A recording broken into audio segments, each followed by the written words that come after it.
गवार जेठानी मॉडर्न देवरानी। अर्पिता की शादी राकेश से तय होती है, जो एक सरकारी नौकरी करता था। अरे चाची, अर्पिता इतनी सुंदर, पढ़ी लिखी और मॉडर्न लड़की है, फिर कहाँ आप इसकी शादी ऐसे घर में कर रही है? अरे लड़का सरकारी नौकरी करता है, इंजीनियर है, खूब कमाता है, खूब मेहनत की है लड़के ने इस नौकरी के लिए। अर्पिता भी राकेश को पसंद नहीं करती थी, लेकिन पिता ने हाँ कर दिया तो शादी के लिए मन मारकर तैयारी कर रही थी। हाँ माँ, चाची ठीक ही तो कह रही हैं। पता है मेरी सहेलियों के पति कितने मॉडर्न हैं। अरे देख बेटा, तू मॉडर्न है ना, वो पढ़ने लिखने वाला गांव का होनहार लड़का है, तू जैसा रखेगी रहेगा। अब तक कोई उसकी केयर करने वाला नहीं था, है तो सिर्फ एक भाई भाभी, और माँ पिता तो गांव में ही रहते हैं। अर्पिता का मुंह बन जाता है। वो पिता के फोन से राकेश का नंबर लेकर उसे मिलने के लिए बुलाती है। आज तो मैं से साफ साफ मना कर दूंगी, मुझे नहीं करनी शादी। शक्ल देखिए, ना कपड़े पहनने का तरीका है ना बोलने का। अर्पिता राकेश से मिलने जाती है। क्या हो गया? आपने मुझे अर्जेंट मिलने को बुलाया, सब ठीक तो है ना? हाँ सब ठीक है, पर मैं आपसे कुछ कहना चाहती हूँ। आप ना इस शादी से मना कर दें। राकेश की आंखें अर्पिता की इस बात से लाल हो जाती है। वो रोंदे गले से कहता है, लेकिन शादी की सारी तैयारियां हो गई है, मैंने आपके साथ एक अच्छे भविष्य का सपना भी देख लिया है। ऐसा मत करिए प्लीज। माँ पिता के अलावा मैंने किसी को दिल से अपना माना है तो वो आप ही है। देखिए, मुझे आपसे कोई समस्या नहीं है, लेकिन आप मेरे जैसे नहीं है। मैं मॉडर्न लड़की और आप। मैं आपसे वादा करता हूँ, जब तक आपके लायक नहीं बन जाता मैं कभी आपसे बीवी का हक नहीं मांगूंगा। अर्पिता राकेश का प्यार देखकर पिघल जाती है और शादी के लिए हाँ कर देती है।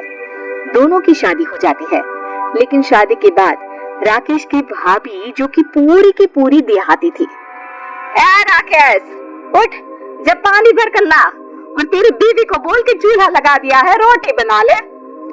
क्या है ये सब? और तुम्हारी भाभी इस तरह चिल्ला क्यों रही है? क्या करूं, भाभी ही खाना बनाती है और मुझे पढ़ने के लिए इस घर में रखा, तो मैं घर का सारा काम कर देता हूँ। अब तुम आ गई हो, अपने तरीके से देख लो। ये मकान तो तुम्हारे पापा ने बनवाया था ना, शहर में, ताकि बेटा पढ़ाई कर सके। हाँ, पर भाभी ही पूरे घर में रहती है। ठीक है, देखो अब। अर्पिता बाहर जाती है। सूट पहनी अर्पिता को देखकर जेठानी का पारा हाई हो जाता है। ए शहर की हीरोइन, यहाँ ना चलेगा यह सब, समझी? साड़ी पहनो साड़ी, वो नारंगी वाली निकाले है तुम्हारे लिए, जिसमें हरे रंग का फूल बना है, और सीधे पहुंचो रसोई में। मेरे आगे नहीं चलेगा ये सूट बूट का नाटक, समझी? देखिए भाभी, आप बड़ी हैं, आपने राकेश की पढ़ाई में मदद की, लेकिन ये मकान इनकी पिताजी का है, तो मैं अपना पोर्शन अलग कर रही हूँ। मैं आज से आपके साथ नहीं रहूंगी। जेठानी का तो मानो पारा ही हाई हो जाता है। और ऐसा कैसे नहीं रहेगी? हाँ, और कौन बोला कि राकेश अलग हो जाएगा? वो अपने भाई के बिना नहीं रहता।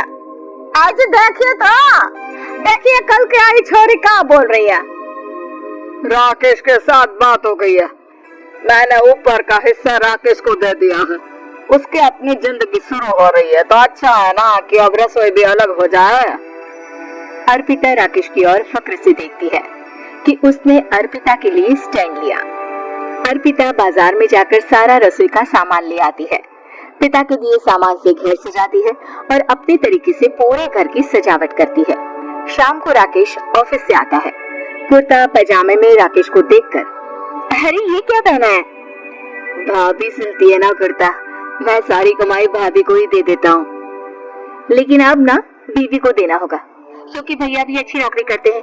भाभी अपने पति का पैसा संभाले और मैं अपने पति का पैसा संभालूंगी। तभी भाभी आ जाती है। अरे देखो, बहुत हो गया। हाँ, अलग रहने तक तो ठीक था, लेकिन पैसा हम एक फूटी कौड़ी नहीं देंगे। बचपन से तुम्हारे पति को हमने पाला है, उसका हिसाब दो। अच्छा, हिसाब चाहिए?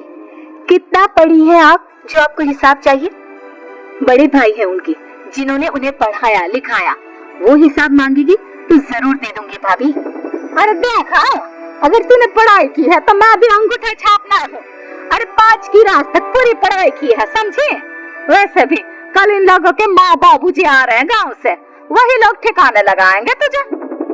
अगले दिन सास ससुर आते हैं, दोनों बहुत ही सीधे लोग। अच्छा किया जो ऊपर के हिस्से में राकेश की गृहस्थी लगा दी, अब दोनों बेटे अपना अपना देख ले। छोटी बहू कहाँ है? अरे बहुत ही चालाक है माँ जी, ऐसी जबान चलाती है जैसे दर्जी कैंची चलाता हो।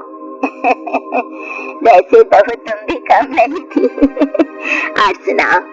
तभी छोटी बहू सास ससुर के पैर छूकर उन लोगों को चाय और नाश्ता देती है।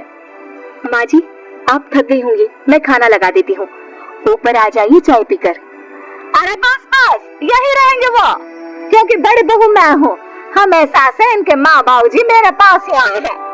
चलिए माँ जी आप ना किचन में खाना बनाइए, मैं जरा बाजार होकर आती हूँ और फिर साथ में खाना खाता है। जेठानी बाजार निकल जाती है और सास ससुर बेचारे घर पर अकेले। फिर दोपहर को, माँ जी मैंने आप सभी के लिए खाना बनाया है, माना मैं छोटी हूँ लेकिन अच्छा लगेगा अगर आप लोग मेरे साथ रहें।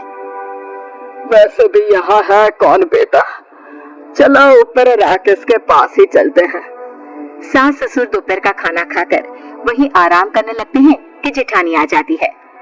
अरे वाह, ये तो वही बात हुई ना, कल की आई को पूरा परिवार और हम अकेले के अकेले। भाभी देखिए परिवार में प्यार से रहा जाता है, ना कि चालाकी से। अम्मा खाना कैसे बनाती, पहले ही गांव से थक कर आई है। हाय रे भैया, तो मैं का बाजार से ऐस करके आ रही हूँ। अरे भूख के मारे मेरा सर दर्द हो रहा है, पर यहाँ मेरी फिक्र कौन करेगा। अरे तो किचन में खाना है, लगा देती हूँ मैं भाभी। बड़ी बैठकर खाना खाती है और शाम को जब राकेश घर आता है। अरे राकेश तू तो पूरा हीरो लग रहा है इन कपड़ों में, ऐसे कपड़े पहले क्यों नहीं पहनता था?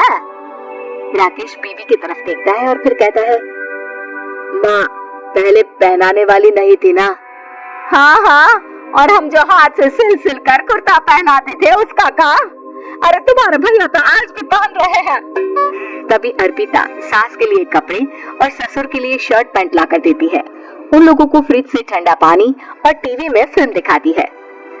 अरे कब से इनको बोल रहे हैं कि फ्रिज वाले आओ, लेकिन ये है कि मानत ही ना है। बहू अब तो तुम ही समझाओ ससुर जी को। नहीं पापा आप फ्रिज मत लीजिए। अरे वाह रे छोटे, खुद फ्रिज का ऐसे का मजा ले, और इनकी माँ के पास फ्रिज भी ना हो। अरे देखो पिताजी, देखो माँ जी कब बोल रही है। अरे उसकी पूरी बात तो सुन लो कि वो क्या बोल रही है। वो इसलिए क्योंकि अब माँ जी और पापा यही रहेंगे मेरे पास। घर को घर सिर्फ मॉडर्न या गांव की सोच नहीं बल्कि संस्कार बनाते हैं भाभी, और संस्कार अच्छे हो तो सब सही हो जाता है।